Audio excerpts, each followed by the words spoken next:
Fala galera ligada aqui no canal Expresso. Vasco hoje perdeu para o Nova Iguaçu por 2-0 em Uberlândia. Algumas coisas que eu tenho para falar aqui desse Vasco de 2024 remete sempre a outros Vascos de outros anos. Então tem que ter muita calma e concentração para falar, para não sair falando besteira assim do nada, já começar o vídeo assim. Antes de mais nada, antes dessa explanação que eu vou dar para vocês, deixa o like aí, compartilha, se inscreve no canal se é inscrito. Se gostou, mostre para seus amigos aí, compartilha nos grupos de WhatsApp. Então, cara, o que eu tenho para falar, eu tava pensando durante o jogo aqui, cara, quase que eu parei aos 25 minutos do segundo tempo para vir fazer esse pós-jogo, que eu sabia que o Vasco não ia conseguir fazer gol, que o Vasco não ia conseguir fazer nada pelos gestos dos jogadores em campo, pela forma que o time se comportava em campo, e pela desorganização do time, um monte de coisa que eu tenho para falar.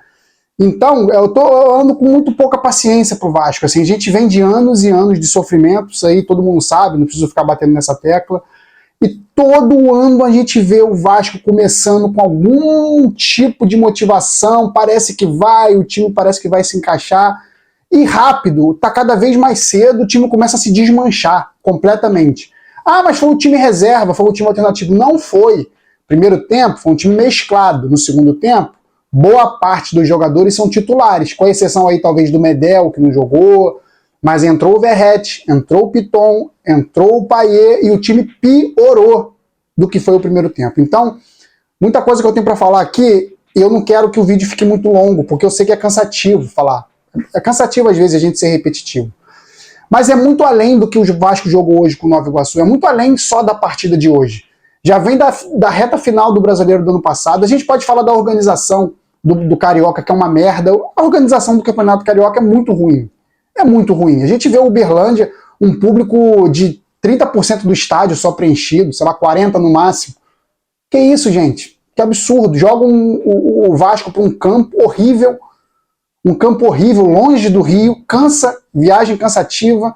Vasco viajou para Brasília, agora viajou para Uberlândia. O Campeonato Carioca é um campeonato brasileiro agora, de locais, nada contra os locais, como eu falei, mas eu não vou me estender nisso, que o principal problema não é esse.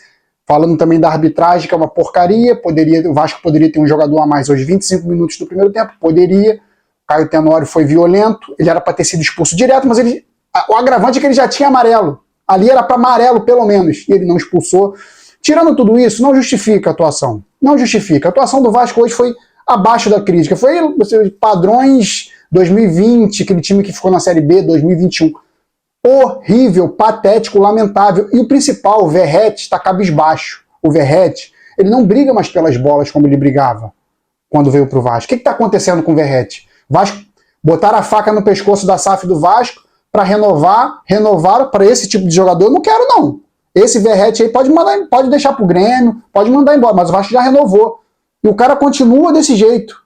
Renovou ou está encaminhado para renovar, não sei. E o cara continua andando em campo.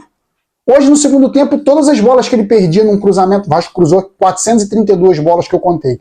Todas as bolas que ele perdia na dividida com a zaga, ele abaixava a cabeça, gesticulava para a defesa, gesticulava para o meio campo.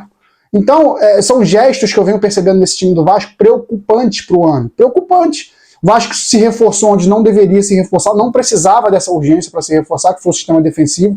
Pro Carioca dava para ter Medel, dava para ter Maicon, dava para ter o Léo, dava para botar esses três, pega um garoto da base ali, promissor, bota para jogar junto.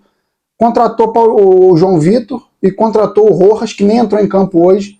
O meio-campo do Vasco, que era o setor mais carente, junto com o ataque, as contratações não chegaram, relevantes ainda.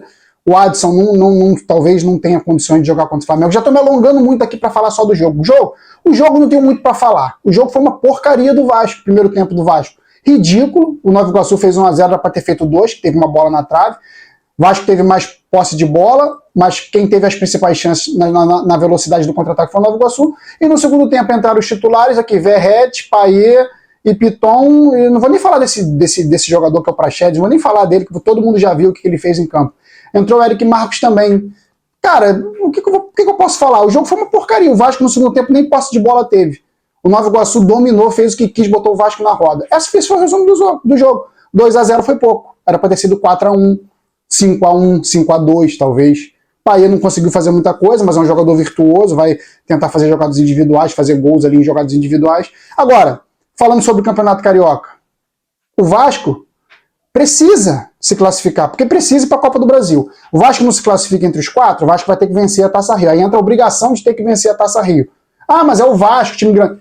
Vai ter a obrigação de fazer alguma coisa. Não deixa correr de forma natural nesse Vasco para ver o que acontece. Então a obrigação de se classificar para a semifinal. Ah, campeão? Tô nem aí. Tô nem aí para título carioca, mas a Ferg conseguiu colocar uma certa importância nesse campeonato, porque o campeonato por si só é uma porcaria. Mas conseguiu dar uma importância para o campeonato, que é a classificação para as semifinais, que dá vaga na Copa do Brasil de 2025. Esse ano o Vasco vai pegar o Marcílio Dias.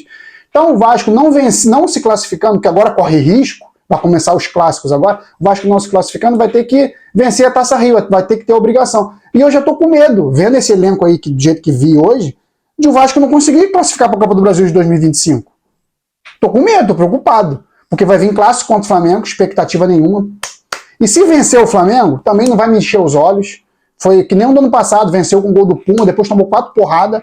Então, cara, não me iludo com o Campeonato Carioca. A obrigação do Vasco é ali, tá entre os 4. Beleza, classificou entre os 4, vai pra semifinal, toma 2 porradas, é eliminado, mas tá na Copa do Brasil pelo menos de 2025. É esse o resumo, galera, que eu fiz para não ficar um vídeo longo. Espero que vocês gostem. Mais uma vez, peço a ajuda da galera aí que gosta do meu trabalho. Tem muita gente que me assiste não, mas os poucos que assistem, dá aquele like, curte, compartilha, fala aí, olha o que esse cara explanou aí em pouco tempo, legal, vamos ver se o Vasco consegue melhorar o meio campo, melhorar o ataque principalmente, para o decorrer da temporada, senão é briga para não cair de novo. Valeu, galera, Vasco continua com 8 pontos, agora pega o Flamengo, domingo no Maracanã, 19 horas. Saudações vascaínas sempre, fui!